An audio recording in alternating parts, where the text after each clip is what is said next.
Hello class 10, welcome back to the another lecture of geography. तो आज हम करने वाले हैं इंडस्ट्रीज़ ज्योग्राफी का एक और बेहद ही इम्पॉर्टेंट चैप्टर जहाँ से क्वेश्चन आते हैं। ठीक है, चलिए स्टार्ट करते हैं। इंडस्ट्रीज़ क्या होती हैं भाई? इंडस्ट्रीज़ होती हैं, देखो खाली मैंने यहाँ पर इंडस्ट्रीज़ लिख रखा है, sorry for this mistake. Manufacturing industries है पूरा नाम, आपका पूरा नाम याद करना ही है, इम्पॉर्टेंट है पूरा नाम। मैन्युफैक्चरिंग कौन से सेक्टर में आता है? मैन्युफैक्चरिंग आता है सेकेंडरी सेक्टर के अंदर। सेकेंडरी सेक्टर क्या होता है? जिसमें हम रॉ मटेरियल का यूज़ करके कोई नई चीज़ बनाते हैं, उसे हम बोलते हैं सेकेंडरी सेक्टर। जिस सेक्टर में बनाते हैं उसे बोलते हैं सेकेंडरी सेक्टर। ठीक है, देखो इससे पहले इधर आ जाते हैं। पीपल जो एम्प्लॉयड हैं वो सबसे ज़्यादा वो क्या है? सेकेंडरी सेक्टर में एम्प्लॉयड हैं मैन्युफैक्चरिंग के अंदर। ठीक है, एम्प्लॉयड मतलब कि क्या कहते हैं, हाथ की कढ़ाई वगैरह सब किस में होता है? सेकेंडरी सेक्टर में होता है। तो ज़्यादा लोग किस में है? सेकेंडरी सेक्टर में है। ठीक है, जिसको हम क्या बोलते हैं? मैन्युफैक्चरिंग सेक्टर भी बोलते हैं, इसलिए इसका नाम है मैन्युफैक्चरिंग इंडस्ट्रीज। ठीक है, इसमें सेकेंडरी सेक्टर जो होता है ना हमारा, वो इकोनॉमिक स्ट्रेंथ में तो हेल्प करता है, साथ ही साथ में डेवलपमेंट में भी हेल्प करता है हमारी कंट्री की, है ना।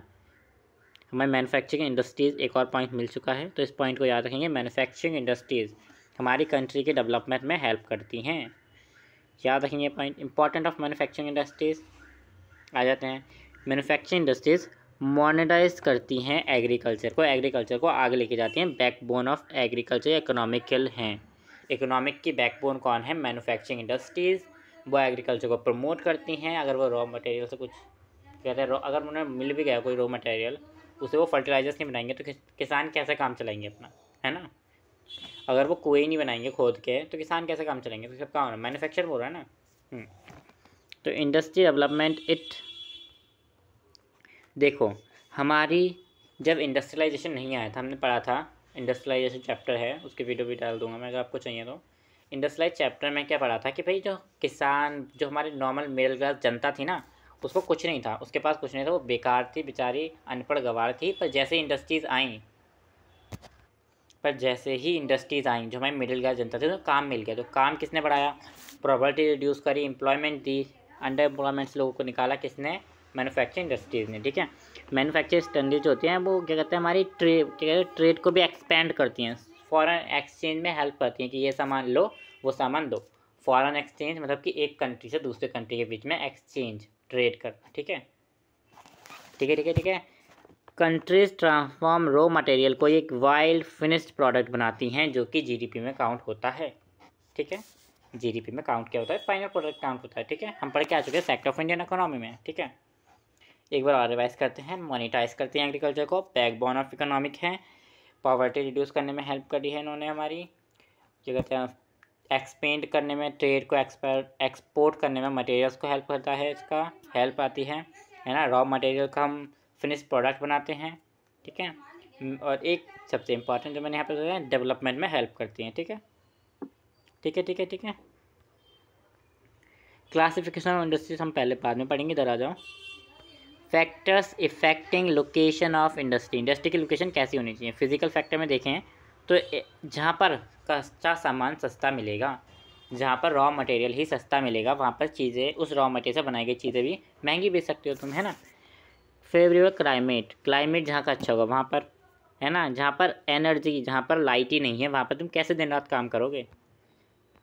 अब आते हैं ह्यूमन फैक्टर पर, जहाँ पर लेबर सस्ती है। चाइना के अंदर लेबर सस्ती है, महंगी नहीं है ना। तो चाइना में ज़्यादा लेबर सस्ती है, पर वहाँ पर बाकी सारी चीज़ें, रॉ मटेरियल महंगा है ना।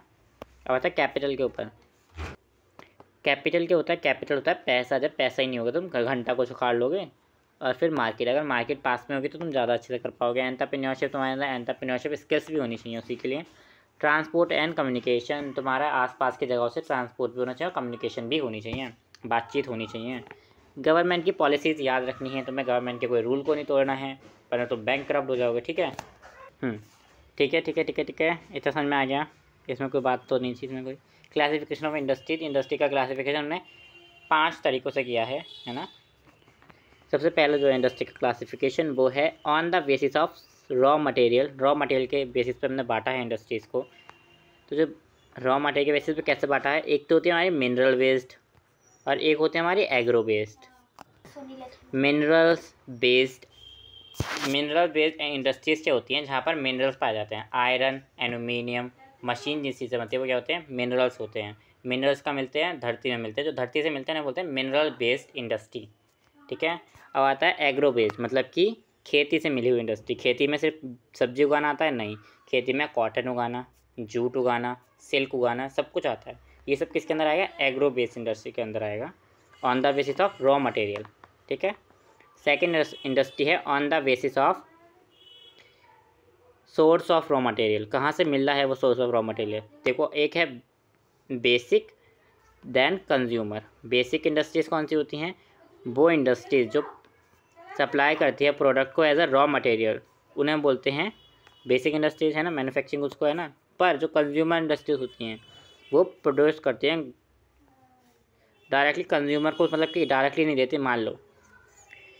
मान लो एग्जांपल देता हूँ, ये मैंने लिया एक शुगर केन। ठीक है, शुगर केन अगर मैं डायरेक्ट बेचूंगा तो वो आएगी बेस्ड इंडस्ट्री में। पर मैं उसकी शुगर बना के बेचूंगा तो वो किसके अंदर आएगी, कंज्यूमर इंडस्ट्रीज़ में। जिसे हम डायरेक्ट ही बेच दे रहे हैं, कॉपर मिल रहा है, कॉपर डायरेक्ट बेच दिया। जो भी चीज़ हम डायरेक्ट बेच देते हैं उसे हम बोलते हैं बेसिक इंडस्ट्रीज़।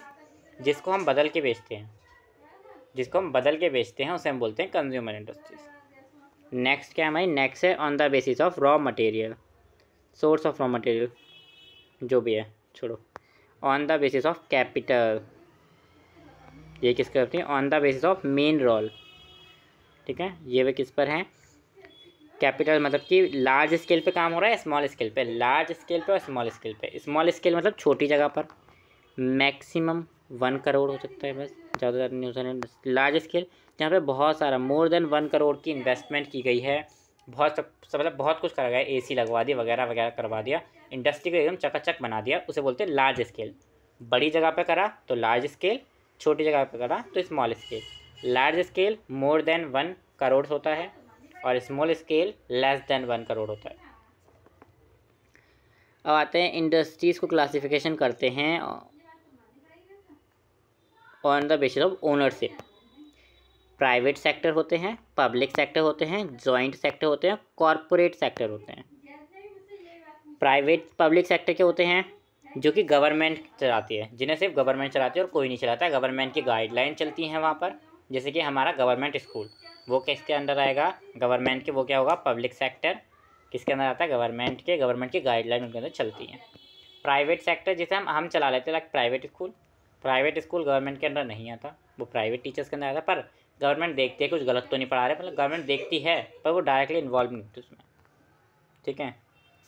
जॉइंट ग्रुप हम उस ग्रुप को बोलते हैं जो दो इंडियन, मतलब कहते हैं 2 जने मिलकर एक ग्रुप खोलते हैं, उसे हम जॉइंट ग्रुप बोलते हैं। कॉरपोरेटेड ग्रुप,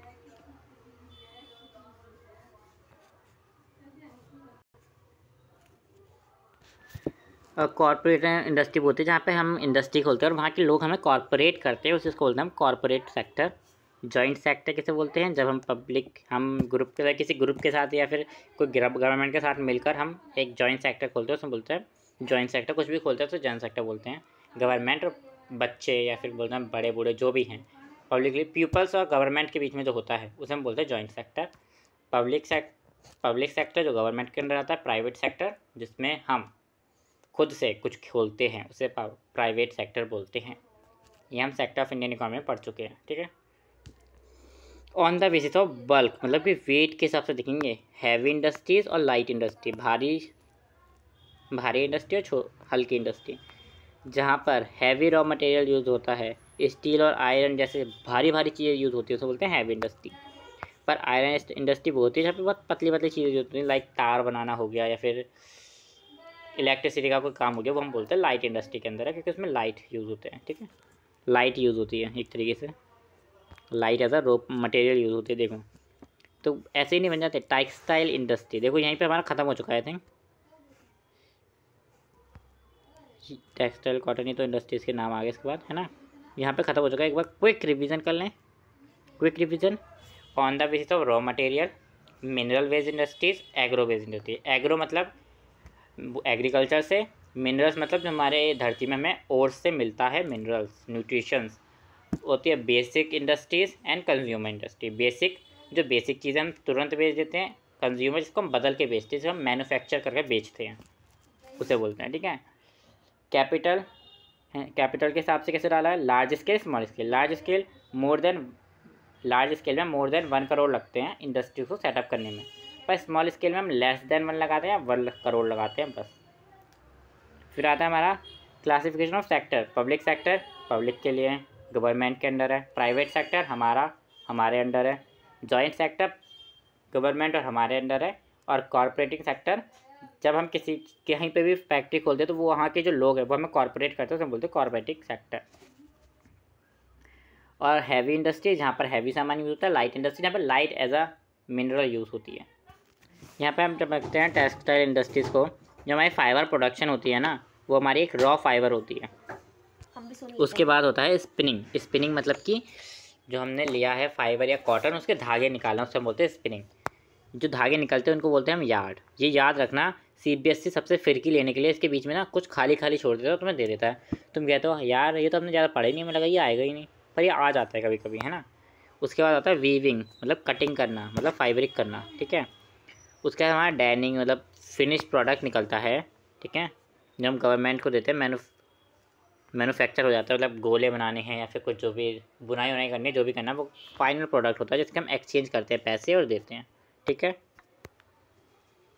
टेक्सटाइल इंडस्ट्रीज़ क्या होती हैं, वो इंडस्ट्रीज़ जो इंडियन इकोनॉमिक में कंट्रीब्यूट करती हैं, प्रोडक्शन करती हैं, एम्प्लॉयमेंट देती हैं, फॉरेन एक्सचेंज करती हैं, उन कंट्रीज़ को हम बोलते हैं textile industry. Cotton industry, cotton textile क्या होता है, कॉटन टेक्सटाइल्स, जहाँ पर कॉटन टेक्सटाइल को हम प्रोड्यूस करते हैं विद हैंड, उसकी स्पिनिंग करते हैं, वेविंग टेक्नोलॉजी यूज़ करते हैं 18th सेंचुरी की, या फिर कोई भी नई टेक्नोलॉजी या ट्रेडिशनल यूज़ करते हैं, उसको हम बोलते हैं टेक्सटाइल कंपनी। ठीक है। कॉटन की, अब आते हैं जूट के ऊपर। जूट, देख रोम जूट होता है, जो जूट होता है ना, मतलब क्या कहते हैं, बांग्लादेश में सबसे पहले पाया जाता था, सबसे ज़्यादा पाया जाता है। हम बांग्लादेश से अलग हो गए, तो हमें ज़्यादातर जो चीज़ें थी वो जूट की, वो बांग्लादेश में रह गई फैक्ट्रीज, है ना। तो फर्स्ट जूट मिल जो सेटअप हुई थी वो हुई थी कोलकाता में 1855 के अंदर। ठीक है।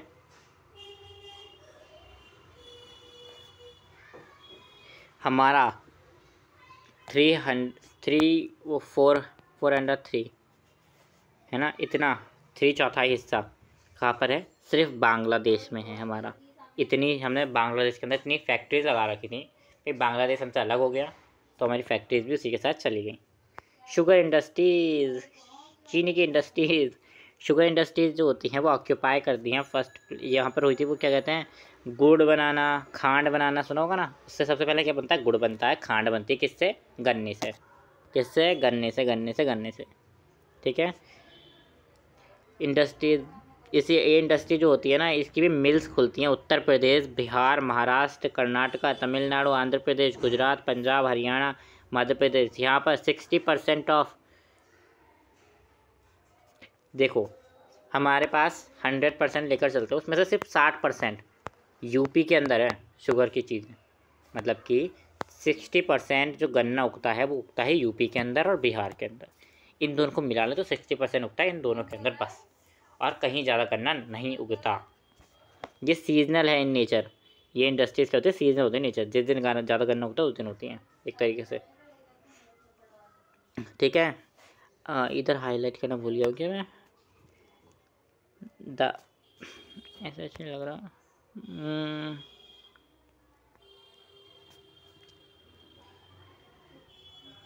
आयरन एंड स्टील इंडस्ट्रीज़, ये इंडस्ट्रीज़ जो होती है ना, वो ऑथर इंडस्ट्री है, हैवी भी होती है, मीडियम भी होती है, लाइट भी होती है, डिपेंडेंट ऑन मशीन कैसी है। स्टील की मशीन है तो हैवी होगी, जिस तरह की मशीन है उस तरीके से बदलती रहती हैं स्टील और आयरन की इंडस्ट्रीज़। ठीक है।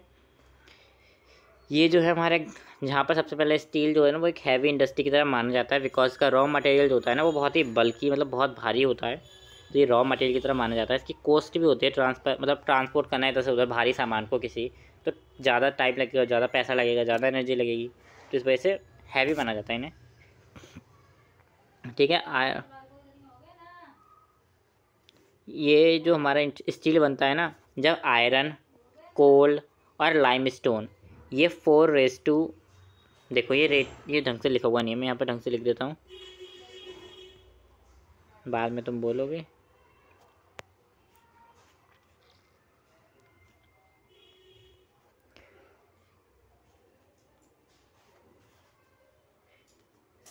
फोर रेस टू 2:1 के अमाउंट में यहाँ पर प्रेजेंट होती है। ठीक है, ये इस रेशियो में नहीं हुई तो स्टील नहीं बनेगी, और स्टील हमारी मार्केट में सबसे ज़्यादा कंज्यूम करी जाती है। एक ये भी है वो transport of raw material plants, raw material होते हैं हमारे, है ना। तो जो हमारी आयरन ओर होती है वो तुम्हें पता है, कोल जो बनता है वो कहाँ से बनता है, कोल से बनता है ना। कोल से बनता है, क्यों? क्योंकि कोल को बर्न किया जाता है तो कोके निकलता है ना। इसी तरह से देखो, सबसे पहले हमारा रॉ मटेरियल जो होता है उसको हम ब्लास्ट फर्नेस, मतलब कि उसको जलाना या कुछ भी करना उसके साथ, है ना। उसके बाद ये कुछ बिग इंडस्ट्रीज होती हैं, है ना। ये मॉल्टन क्या करते हैं ना, ये मॉल्टन मटेरियल प्रोड्यूस करती हैं। इसे मतलब मॉल्टन मतलब कि पिघला देना किसी भी मटेरियल को, उसे हम बोलते हैं मॉल्टन। और उससे क्या बनाते हैं, स्टील मेकिंग कराती हैं। स्टील बनाकर उस स्टील को शॉपिंग में बेच देती है मेटल के थ्रू। ठीक है, ठीक है, ठीक है, ठीक है। आता है एल्यूमिनियम स्प्लिटिंग। एल्यूमिनियम को स्प्लिटिंग करा। एल्यूमिनियम जो हमारा second most important metal industries के, हमारा मेटलाइट है, मेटलर्जिक इंडस्ट्रीज़ है।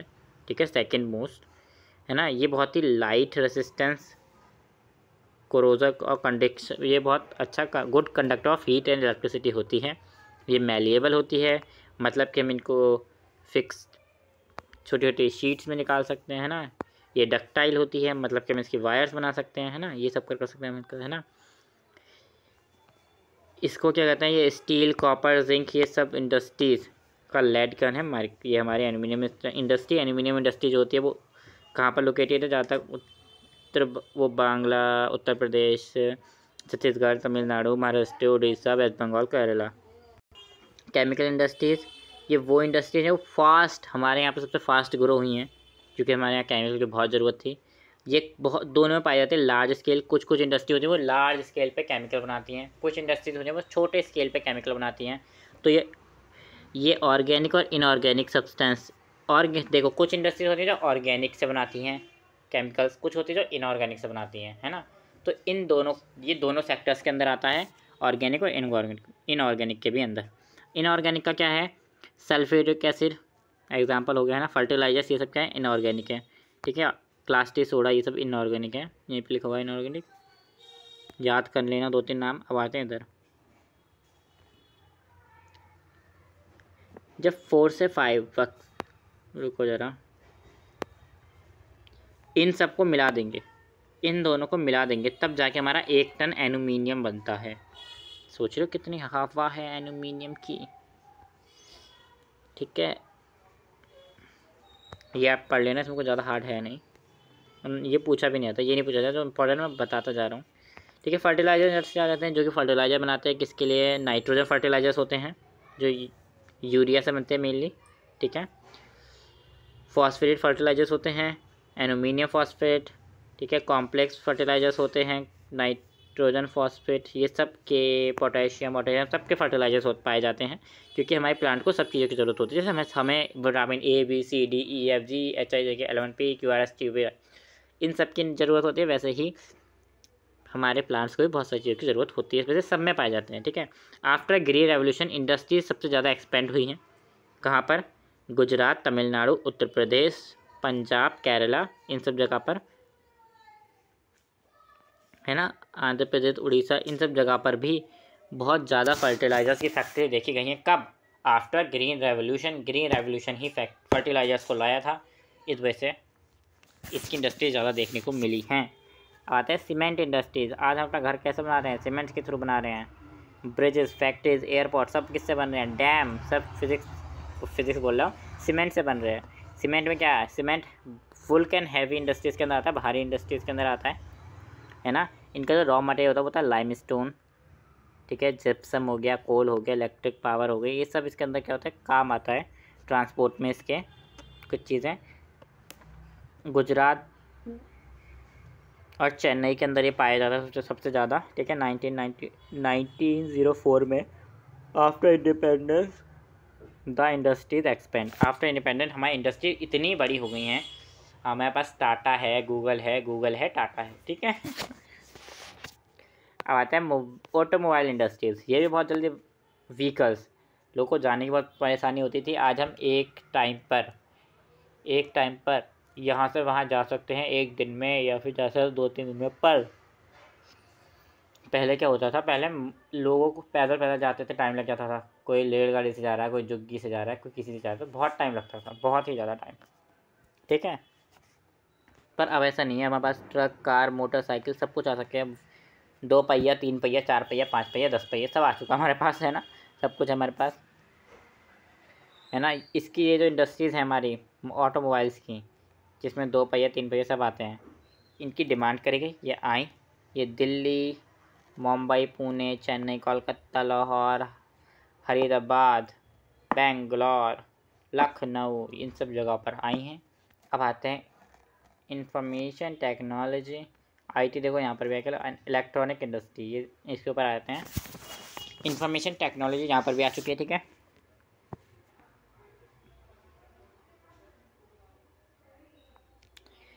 जो हमारा टेलीफोन एक्सचेंज होता है, इलेक्ट्रॉनिक इंडस्ट्रीज जो होती हैं, वो एक बहुत ही बड़ा रेंज कवर करती है हमारे टेलीफोन का। आज हम एक दूसरे से फेस टू फेस टॉक कर पाते हैं वीडियो कॉल पे, क्यों? फॉर इंफॉर्मेशन टेक्नोलॉजी, ठीक है।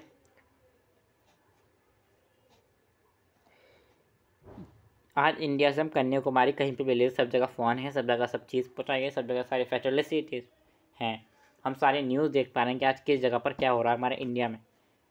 ये सब किसकी वजह से हुआ? इंडस्ट्रीज़ की वजह से हुआ। इंडस्ट्रीज़ जो बेंगलोर, नोएडा, मुंबई, चेन्नई, हैदराबाद, पुणे, यहाँ पर बहुत ही पाए जाते हैं, बहुत ही मेजर इम्पैक्ट पाया जाता है यहाँ पर। बहुत ही बड़े बड़े सॉफ्टवेयर, हार्डवेयर जो हमारे आईटी इंडस्ट्री में आते हैं, वो इन जगहों से ज़्यादा आते हैं। लखनऊ, कोलकाता वगैरह हो गई, इन जगहों पे ज़्यादा क्या कहते हैं, मतलब ऐसा कुछ नहीं है, मतलब ज़्यादा चीज़ें जहाँ पर ज़्यादा हैं, वहाँ पर लोग ज़्यादा सीखते भी हैं, है ना। इस वजह से यहाँ पर ज़्यादा फैक्ट्रीज़ हैं, तो ज़्यादा लोग सीख भी रहे हैं, है ना। पर यहाँ जहाँ पे कम फैक्ट्री है, वहाँ पे कैसे पूछेंगे, सीखेंगे, है ना। तो मैन्युफैक्चरिंग इंडस्ट्रीज़ का हम कॉल डाल लेते हैं, आ सकता है, why manufacturing industries are harmful. Question आ सकता है, लिख लो। तो क्या लिखोगे तुम? एयर पॉल्यूशन कराती हैं, सल्फ्यूरिक ऑक्साइड, कार्बन मोनोऑक्साइड, ये सब एयर के पार्टिकल्स को डैमेज करते हैं, डस्ट बनाते हैं, ये सब स्मोक वगैरह हैं। फिर केमिकल के पेपर जो बन रहे हैं, जो हमारे हवा में आज प्रदूषण की वजह से छुट्टियाँ पड़ जाती हैं, पहले कहीं पड़ी हैं? नहीं, क्यों? For this air pollution. Then next is water pollution. Industry जो भी वेस्ट होता है पानी में बहा देती हैं, कोई लॉ है इसके खिलाफ? नहीं है।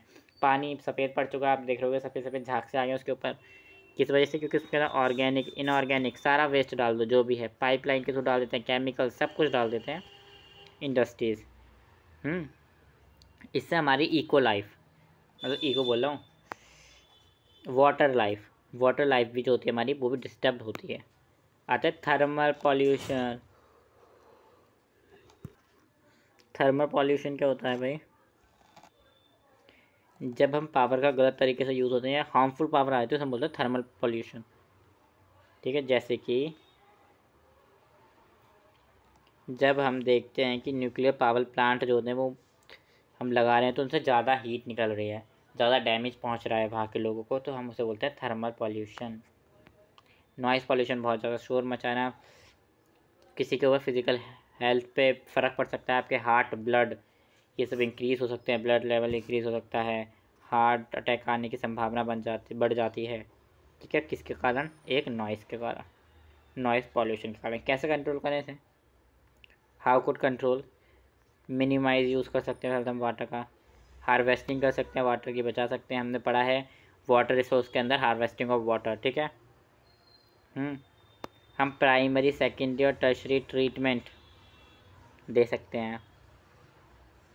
हम पानी नदियों में न बहाकर उन्हें एक अलग जगह स्टोर कर सकते हैं, वाटर के पानी को स्टोर कर सकते हैं। हम पानी का रीयूज़ कर सकते हैं, इस टाइप्स ऑफ चीज़ें भी कर सकते हैं। Thank you for watching. हमारा ये चैप्टर यहीं पर ख़त्म हो जाता है। इस चैप्टर की मैक्सिमम वेटेज 5 मार्क्स की है, जिसमें से 2 मार्क्स के तो मैक्सिमम या 1 मार्क्स का मान लो क्या आ जाता है, मैप वर्क आता ही आता है। ठीक है, मैप वर्क आएगा इसका 1 मार्क्स का ज़रूर। तो ठीक है, इसी के साथ अभी मैं इसका क्वेश्चन दे देता हूँ। आपको पता है मैं लास्ट की वीडियो में इस क्वेश्चन देता हूँ आप सभी को, है ना।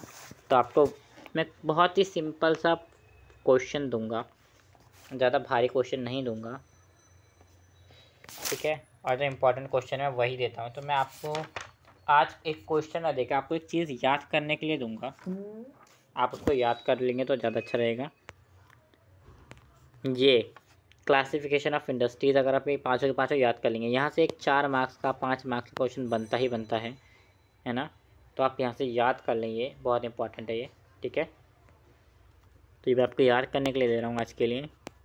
Thank you for watching, till then take care, bye bye. इसके नोट्स जो मैंने अभी PDF में लिखे हैं या वह PDF में बनाए हैं वो आपको डिस्क्रिप्शन बॉक्स में मिल जाएंगे, वहाँ से डाउनलोड करना ना भूलें। मैं सभी लेक्चर के फ्री में नोट्स प्रोवाइड करता हूँ आपको, आप सभी लेक्चर से ले सकते हैं। Thank you for watching, till then take care, bye bye. मिलते हैं फिर एक और अमेजिंग वीडियो के साथ।